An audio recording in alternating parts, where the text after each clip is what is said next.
Olá, tudo bem? Na aula de hoje nós vamos falar sobre um importante teste de hipóteses paramétrico, o teste T. Hoje nós vamos aprender o que precisamos saber sobre como aplicá-lo corretamente. Então vamos lá.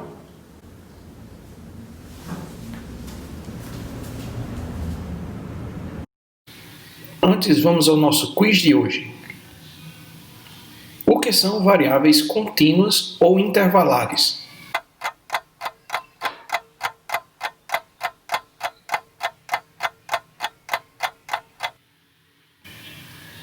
O que é uma distribuição normal?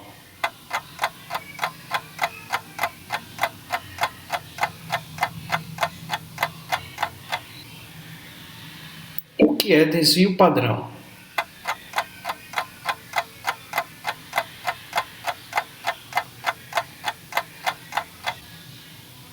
O que é uma variável paramétrica?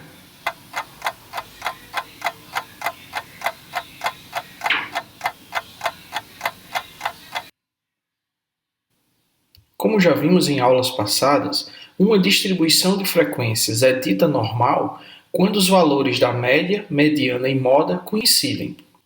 E a representação gráfica dessa distribuição de dados ela é simétrica e mesocúrtica, a partir desse ponto de tendência central. Quando essas características são observadas em uma distribuição de frequências, essa é considerada uma distribuição normal. Ao realizarmos um experimento onde obtemos valores para uma variável quantitativa contínua ou intervalar, se nossa intenção é testar a hipótese de haver diferença entre as médias dessas distribuições, é de suma importância, antes de realizarmos um teste de hipótese paramétrico, checar se esses dados vêm de distribuições normais ou se distribuem normalmente. Para isso, nós podemos utilizar procedimentos específicos que testam a hipótese de haver normalidade de distribuição desses valores. Os principais testes de normalidade disponíveis são o de Agostino-Persson, Shapiro-Wilk, Anderson-Darling e Kolmogorov-Smirnov, estando esses testes agrupados em ordem decrescente em termos de poder, onde o teste de Agostino-Persson é o mais poderoso, mas exige um tamanho amostral, isso é, um N maior. O teste Shapiro-Wilk tem um poder intermediário, exigindo um N também intermediário, assim como o teste de Anderson e Darling.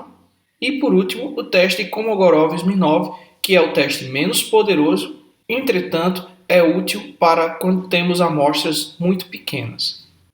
Além de termos de saber se os nossos dados se distribuem normalmente, nós também temos que ter ideia de como é a variabilidade desses dados. E a medida de dispersão indicada para isso é o desvio padrão. O desvio padrão é uma medida baseada na variância que indica a dispersão desses dados dentro de uma amostra em relação à média.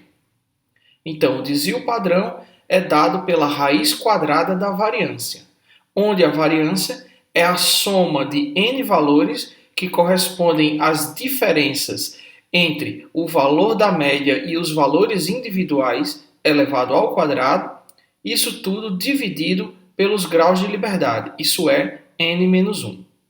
E qual a importância disso na realização de um teste de hipóteses? Num teste de hipóteses paramétrico, a variável em questão deve ser paramétrica.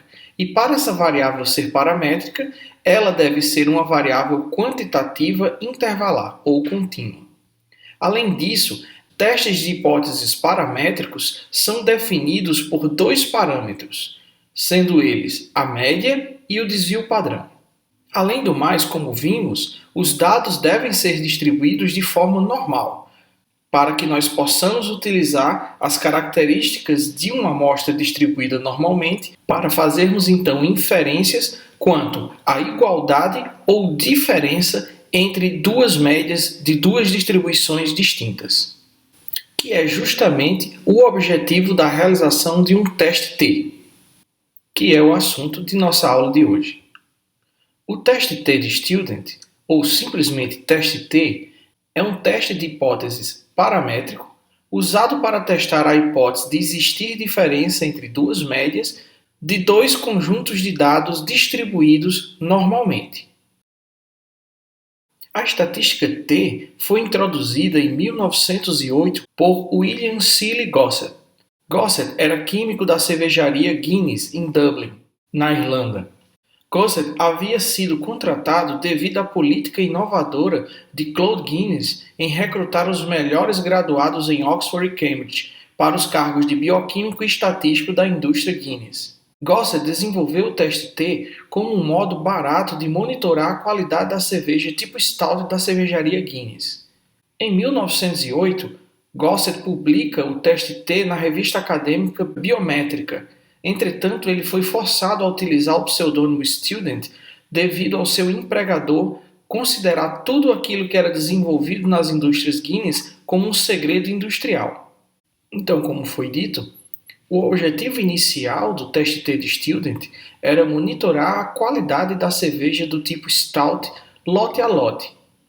Para isso, Gossett desenvolveu o seguinte método. O valor de T calculado seria igual à diferença entre a média da amostra 1 e a média da amostra 2, dividido pela variância do conjunto, vezes raiz quadrada de 1 sobre o tamanho da amostra 1 mais 1 sobre o tamanho da amostra 2, com o objetivo ulterior de comparar as médias de dois conjuntos de dados paramétricos através das diferenças entre elas. O objetivo do teste era testar se a hipótese de igualdade, isso é, a hipótese nula, poderia ou não ser aceita, garantindo assim que os lotes subsequentes mantivessem a mesma qualidade da cerveja produzida pela Guinness. O conceito por trás do teste T é que, se forem escolhidas inúmeras amostras de tamanho N a partir da mesma população, e se fossem calculadas as médias para uma variável dessa amostra que possuísse uma distribuição normal, a distribuição dessas inúmeras médias amostrais seguiria uma distribuição T-Student, que é uma distribuição normal. Então nós teríamos um intervalo de confiança, geralmente 95% ou 0,95, de 1 menos o valor de P. E nós teríamos duas regiões, isso é, um valor de P dividido por 2 numa região crítica situada a valores mais altos do que a média e uma região crítica de P sobre 2 localizada com valores para essa variável inferiores à média. A matemática do teste consiste em formular as hipóteses H0 e H1, calcular o valor de T e aplicá-lo à função de densidade de probabilidade da distribuição T-Student, medindo o tamanho da área abaixo dessa função para valores maiores ou iguais ao valor de T calculado. Se a probabilidade para o resultado for muito pequena, isso é, inferior a 0,05 ou 5%, podemos concluir que a diferença entre as médias é estatisticamente significativa. Simplificando, se o valor de T calculado residir dentro do intervalo de confiança definido por alfa, a conclusão é que a diferença entre as médias é meramente creditada ao acaso, isso é, não é significativa. Entretanto, se o valor de T calculado estiver dentro dos valores definidos para as zonas críticas, o que podemos concluir é que a diferença entre as médias é maior do que aquela creditada ao acaso, sendo assim estatisticamente significativa. A localização dessas zonas críticas, para os quais o valor de T calculado é considerado diferente do ponto de vista estatístico, é determinada pela escolha da lateralidade do teste. A lateralidade do teste depende de como é formulada a hipótese. Por exemplo, no caso da letra A hipótese é formulada da seguinte maneira. A hipótese nula H0 ela defende a igualdade entre as médias, enquanto que a hipótese alternativa H1 defende meramente a diferença entre as médias. Nesse caso, nós admitimos um teste T bilateral, tendo em vista que admitiremos valores para a média do segundo conjunto de dados tanto maiores como menores em relação à média do primeiro conjunto de dados. No exemplo da letra B, a hipótese nula defende a igualdade entre as médias dos dois conjuntos, enquanto que a hipótese alternativa H1 defende que a média do segundo conjunto seja maior do que a média do primeiro conjunto.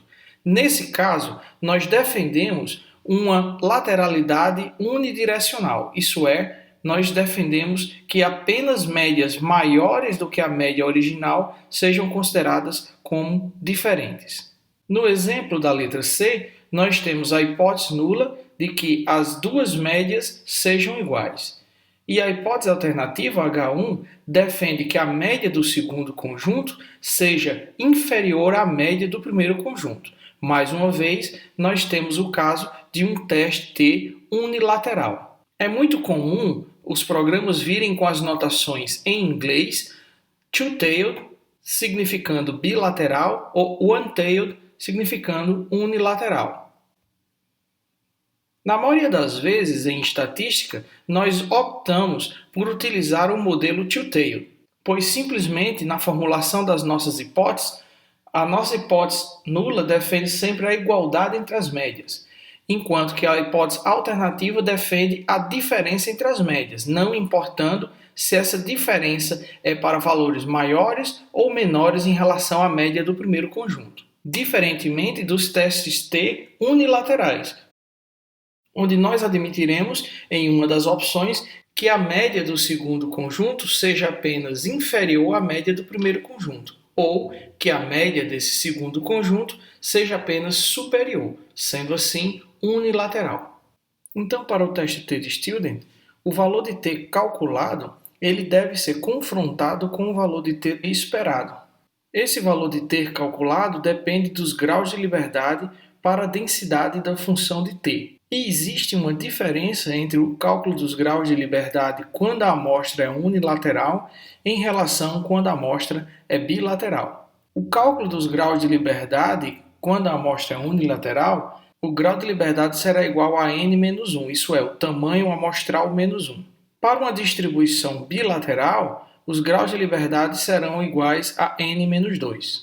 O valor de T calculado também depende do intervalo de confiança escolhido para o teste.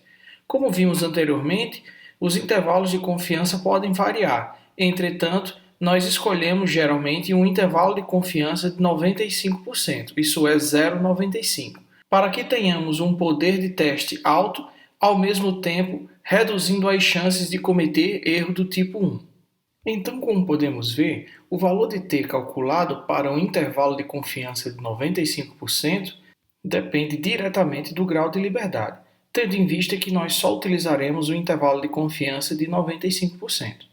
Percebam que quanto maior o grau de liberdade, menor o valor de T calculado. Isso significa que quanto maior for o tamanho da amostra, o nosso N, mais graus de liberdade nós teremos e assim o valor de T se torna cada vez menor, tornando o teste T mais poderoso na detecção de diferenças significativas entre dois conjuntos de dados. Para a realização de um teste T de Student, para comparar a média de duas amostras, nós precisamos atentar para uma série de pré-requisitos. O primeiro pré-requisito é que os dados devem ser quantitativos contínuos.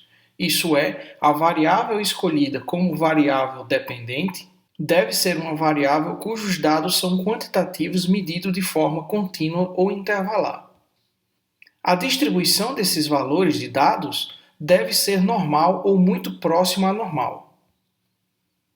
A medida de tendência central utilizada deve ser a média e as variâncias das médias devem ser iguais para os dois conjuntos de dados, não permitindo assim discrepâncias muito grandes no que diz respeito à variabilidade dos dados. Existem três tipos de teste T. O teste T para uma amostra, que é um teste cuja aplicação é comparar a média de uma variável obtida de uma amostra com uma média hipotética para essa variável da população. Nesse caso, o valor de T calculado depende da média da amostra menos a média hipotética definida sobre o desvio padrão amostral, que por sua vez está dividido pela raiz quadrada de n. O segundo tipo de teste T é o teste T pareado, onde nós temos a condição de uma única amostra, entretanto, essa amostra se encontra em duas situações distintas. Um típico caso de medir o valor da variável dependente antes e depois de uma dada intervenção. Então, esse tipo de teste T se destina a comparar as médias de uma variável em duas situações distintas, antes e depois de uma dada intervenção. O valor de T calculado, então, é igual à média para a variável na primeira situação, isso é, antes, menos a média da variável na segunda situação, isso é, depois da intervenção, dividido pelo desvio padrão dessa amostra, vezes raiz quadrada de 2 sobre n, onde a quantidade de graus de liberdade é de 2 vezes n menos 2. Por último, nós temos o teste T não pareado. Esse teste é destinado para testar a média de duas amostras independentes. Então, aqui nós compararemos as médias de uma variável entre duas amostras independentes com variâncias iguais, onde o valor de t calculado é igual a média do conjunto 1 menos a média do conjunto 2 dividido pelo desvio padrão vezes a raiz quadrada de 1 sobre n da primeira amostra mais 1 sobre o n da segunda amostra, onde a quantidade de graus de liberdade utilizada no teste é a soma dos dois tamanhos amostrais menos 2. No caso do teste T para uma amostra ou para o teste T pareado, nós não precisamos nos preocupar com diferenças entre as variâncias dos conjuntos de dados, tendo em vista que para o teste T de uma amostra, nós só temos uma amostra, logo só existe uma variância calculada para essa amostra. No caso do teste T pareado, se trata da mesma amostra. No caso do teste T não pareado, como nós estamos diante de duas amostras independentes, pode ser que haja diferenças significantes entre as variâncias dos dois conjuntos de dados. Quando isso acontecer, é possível fazer uma correção utilizando o teste T não pareado para essas duas amostras, e quando essas variâncias forem consideradas diferentes do ponto de vista estatístico, nós podemos utilizar a correlação de Welk-Satterthwaite.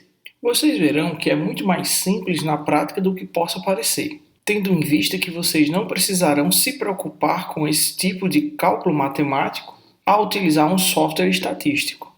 Por último, é necessário atentar que existem opções não paramétricas ao teste T. O que significa isso? Quando estamos diante de uma variável qualitativa ou quantitativa discreta, variáveis essas que não são paramétricas, nós poderemos utilizar o teste não paramétrico equivalente ao teste T para esse tipo de variável.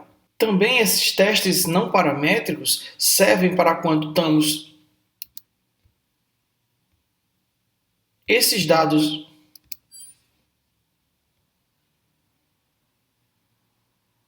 Essas opções não paramétricas também serão úteis quando nós trabalharmos com dados quantitativos contínuos cuja distribuição não é normal, isso é, quando a distribuição dos dados é anormal. Então, essas opções não paramétricas são o teste de Wilcoxon para uma amostra, o teste de Wilcoxon pareado e o teste de Mann-Whitney. O teste de Wilcoxon para uma amostra equivale-se ao teste T para uma amostra, enquanto que o Wilcoxon pareado equivale ao teste T pareado e o Mann-Whitney equivale ao teste T não pareado. Então, sempre que nós precisarmos comparar dois conjuntos de dados cuja variável escolhida para o estudo seja uma variável qualitativa ou quantitativa discreta, nós disporemos do teste de Wilcoxon e do Mann-Whitney para checar se há diferenças entre as medianas desses conjuntos de dados. Isso também vai ser aplicado quando nós trabalharmos com uma variável quantitativa contínua.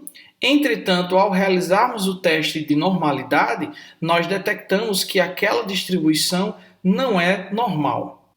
Como vocês verão em breve, na prática é muito mais simples. Então, que tal exercitarmos esses conhecimentos utilizando o prisma?